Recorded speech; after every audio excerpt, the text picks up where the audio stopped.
Yes, indeed. On my podcast today is one of the best coaches in boxing today. He trains one of the best fighters in the game today, named Javante Tank Davis. On my podcast is Coach Kenny Ellis. Peace, brother. How you doing? I'm good. You Yes, got a sir. you got a flash on the screen saying it's being recorded. It's blocking your face. It's blocking my face. Yeah, All right, hopefully it won't pop back up. one of the best, hopefully not one of the best coaches in the game, Coach Kenny Ellis. Peace, brother. How you doing today? I'm good. Appreciate it. Yes, sir. I appreciate you joining me for my podcast and doing the interview. What's been going on lately? Are you guys still in the gym working with other fighters? Oh yeah, always, every day, man. We get yeah, so many fights coming. You know. So you guys do amateur and pro, correct? Yeah. What fighters should we be looking for on the pro level right now? Oh man, we got a 3-0, 118 pounds. Latino Oliver. We have 130 pound Demari Filton. Filton, he on the rise. It's so me, my daughter, Mia Ellis. Um, Lorenzo Sims. He just had a hiccup, but getting past that. But he on the rise as well. There's so many of them, man. Okay. Malik Warren, uh, Malik Hawkins just came back home, so we should get him back in shape. You know what I mean? Was it an injury with Truck for his fight, or was it Yeah, just yeah. He had a hurt ankle in that fight. You know, we didn't want to talk about it because we didn't want to make no excuses. But yeah, he was injured. was it before the fight or during the fight? Couple of days before the fight, you know, Ah, I tell fighters, man, don't play basketball before the fight, before you fight. You know. damn. So he went and tried to get a little, keep his wind up and get a little run in and messed up the ankle. Yeah, yeah, he's playing basketball. Mm. Truck is nice, man. You can definitely tell he Oh don't yeah, he you can definitely tell he gonna be on his way. I seen him a couple of his fights the way he put punches together and he sits down on. I was like, yeah, that's gonna be nasty standing in front of him. oh yeah. He definitely next up. You know what I mean? Yeah, yeah, and it has to help to have to be in a gym where it's you and Coach Calvin, and then to have one of the best fighters in the game to be able to learn from as well. For sure. Yes, sir. Yes, sir. So tell me where you from? I'm from Baltimore, born and raised, Baltimore, Maryland, West Side. Yes, sir. Yes, sir. How was it growing up in that 80s, 90s era for you guys out that way? Oh man, growing up in the '80s is totally different from today. We had fun, man. A lot of different activities. You know, now when the '90s came, late '80s, early '90s, things changed, streets changed. You know, um, the youth changed, the internet came along, and the world just changed, man. So And, you know, got to keep up with the pace, man. okay. And what got you into boxing? Oh, when I was a kid, just fighting in school a lot, staying in trouble, coming off suspension, getting suspended the same day, and dad say, "I'm gonna take you to a gym," Mm, which is like fighting. And then but before he took me to the gym, I had a friend. He had a boxing trophy. It was the first boxing trophy I ever seen in my life, man. I've been to friends' house and they had the football trophy, the basketball trophy, the baseball trophy. But when you see your first boxing trophy, man, that shit was crazy. I didn't even know they existed until I seen one, and that's what really, got me into it. okay. Okay. So I've never heard about you having an amateur career. Did you? I mean, a professional career. Did you have one? No, I heard about I never amateur had a. though. I fought amateur. I don't like to talk about it because it can make you mad. Not mad, but it make you think. You know what I mean? Shoulda, coulda, woulda. But that's why I teach the kids today to do this and do not do that, so they won't make the same mistakes. You know what I mean? But I've been in the ring with pros. Boxing, sparring, and when I was an amateur. Um, yeah, I fought a lot of pros though. You know, a lot of times people don't know some of the amateurs in the gym get got some of the best pros ready. Yeah, Just so that's a happen fact. everybody don't turn pro for whatever reason. Yeah, some people get distracted by other things, so I totally Yeah, understand what you're saying. yeah. And And I'll say, when you get a certain when a kid get a certain age, 16, 17, 18, they start wanting their own money. mm-hmm. And sometimes parents can't, they're not in the situation to give it. And so the kids start getting rebellious and they find their way and they go and they fall off track, you know what I mean? Yeah, and it becomes very easy to fall off track, especially when Oh there's yeah. something happening and that gets your heartbeat racing and you're around your friends and your adrenaline is pumping and all this different stuff is Yeah. taking place. It don't take much to get you distracted in that sense. So Yeah. I've seen it happen to myself. I've seen it happen to some of my friends who died, And then you because get to a certain age, you start, nature takes its place. You start liking the girls, and start liking the you money gotta too. impress. You gotta impress the girls. Well, you don't have to, but when you're young, you think you have to. You know what I mean? Yeah, yeah, yeah, definitely, definitely. Yeah, because I had heard someone. Oh, I didn't. I heard an interview with you on it, and you kind of leaned toward having an amateur career. I was like, he probably did, man. He probably just don't Yeah, want to talk about it and discuss it. But yeah, that's part of where your experience come from, and it helps you to better these kids and get them together. yeah, I've for also sure. heard you say plenty of times, Coach, you want the knockout. Coach Calvin goes for the distance of the fight, beating guys up and making it brutal. You want the knockout. Where did your philosophy on that come from? Going for the knockout. Um, don't get me wrong. Even though I want the knockout, the fighters have to train to go the distance, just in case they don't knock you out. But I always think, if you can get a person out of there, that's the less punches you have to take. You know, Mm, and you still won't get paid the same purse. So quicker you get them out of there, the less punches you take. that's damage you have to But deal with. but at the same time, be prepared in case you don't get them out of there, go the distance. You know what I mean? So I lean towards knockout. I love that. I love a good knockout. Yes, sir. I mean, you got one of the guys who can really do it, man. That boy be For dropping sure, we got some bombs. more. We got some more coming behind them too. Yeah. So I see Truck. So wait. Who else is there? Or you want to keep that a secret for right now? Yeah. Because I don't want nobody, preparing for them. They're gonna meet them. They're gonna meet Okay. them soon. All right. So let me ask you this I'm then. gonna give you a hint though. We got all of the kids are good, but we got a problem coming, man. In the lightweight division, they better be ready.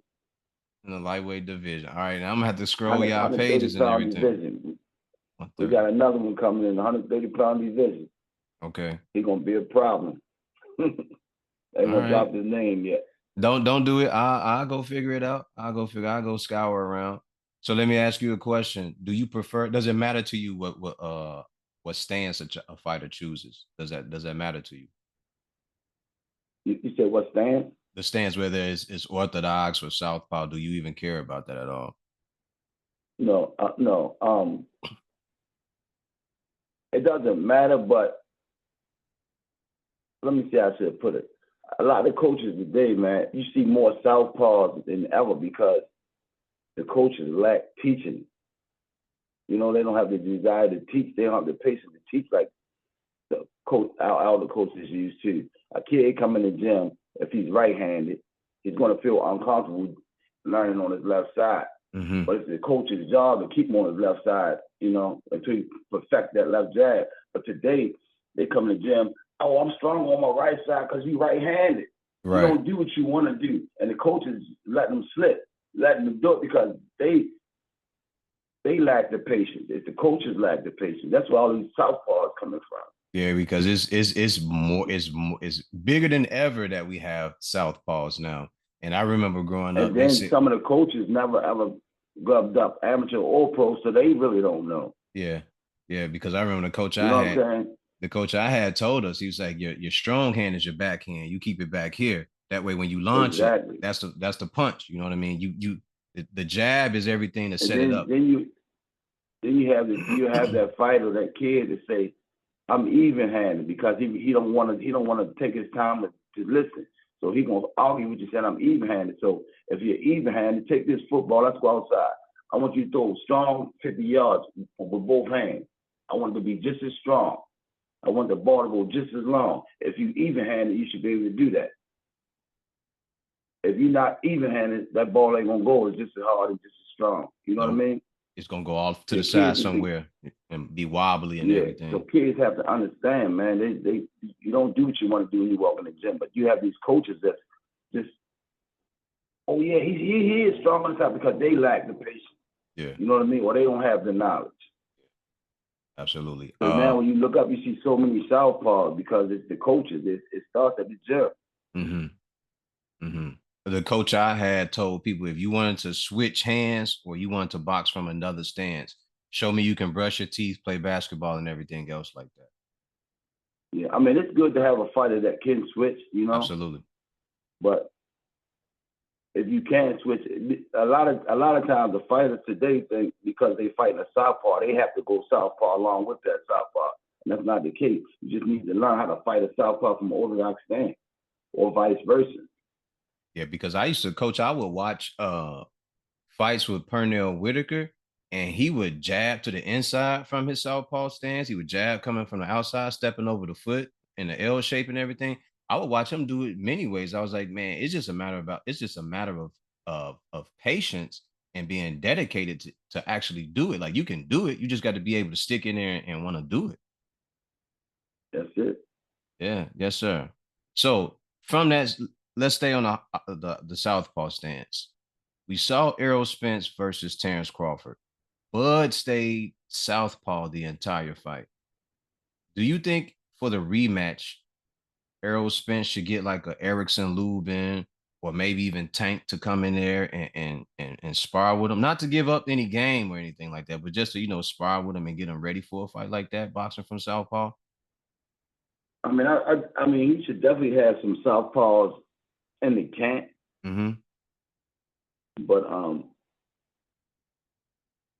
just be prepared to box orthodox fighters too, because Terrence is one of the ones that can go versatile because he's been doing it since he was so young. So he can have orthodox fighters and southpaws in the camp. You know what I mean? Yeah. I'm only saying that because I feel like he should have more explosive guys in there, like a guy like Tank and Erickson Lubin, guys like that in there who can give him that type of look. Like, hey, turn it up just enough so he understands what it feels like when he's in there with a guy like Yeah. that. I mean, it will benefit Earl, but at the same time, Tank can hold his own against bigger guys. He do it all the time, but you don't want him going full cancer with bigger, stronger dudes because it won't benefit Tank in the long run. But he can do it, you know. Mm-hmm. Okay. Okay. So at that 135 division, coach, I gotta say, the only two fighters I see coming out of that division is Shakur and Tank. What Right other? now, Yeah, yeah. I think that's gonna be Tank the and Shakur are the hottest. yeah. Yeah, they the hottest two in the division. Yes, sir. Um, I don't see nobody else. you got some guys. You got some guys coming up, but that's another generation. So right now, the only two left is Shakur and Tank. Yes, sir. And I for so long I've been saying to people like if Shakur ever got into that division, it was gonna those were gonna be the last two guys standing, and that would be the best fight going And forward. we at that point right now. The last two standing out of the four kings. Yeah. But did you really do you? But did you really think it was four? Because I only saw three. Say it again. I only saw three. To me, it was only Devin, Shakur, and Tank. Um, before Ryan Garcia moved up, Ryan was one of the ones too. I never. And Devin, it was Tank Shakur, Devin Haney, Ryan Garcia, and Teofimo Lopez, but Oh, Teofimo moved up. yeah, you're right. Tio moved Yeah, up. Oh, and I don't want to leave out Lomachenko because Lomachenko was there too. So I apologize for that. yeah. Loma was But there see, too. everybody for whatever reason um he lost, Lomachenko lost. Hmm. Teofimo moved up to 140. Devin moved up to 140. So it's just taking Shakur, you know. Definitely. And for that fight, do you think Shakur has to get like two more fights under his belt before he gets that one? Um, I, no, he's a champion, former champion at 130. He got enough experience. He's Okay. 25 years old. He's not a baby to the game no more. He's a Olympian fighter. You Mm-hmm. know, And no, I was only saying that because the build up for a fight like that, like, would you want to just build it up? no. A lot of times they say it takes time to build up a fighter, but that's not true. It's a lot of mind games and psychology being played in boxing. Sometimes people gotta get their corners up before they come back with another fight. You know what I mean? But if you announce Shakur and Tank fighting October the 1st, I'm there. that fight is going to sell out right now. From today to October 1st, the arena will sell out. Yes, sir. So a lot of times you hear it takes 6 months to build a fight, not to actually build or make the fight, build a fight, but for people to get finances together in other places. Yeah. Might take 6 months to do that. And I'm glad you said that, because that's one of the things that I was thinking, and I was also told. They said, man, it's not that these guys really be ducking one another. They said there's a business behind these guys, and all of the business has to Yeah, make sense before you just say it'll be Shakur versus Tank or Shakur versus Devin. The money has to get made. Someone has to pay for the lights at the stadium. Someone has to get the insurance and everything taken care of. Like, there are so many yeah. other Other things that go people, into yeah, it. people got to get paid. People got to get paid all the way around the board. But Shakur and Tank is definitely not scared of each other.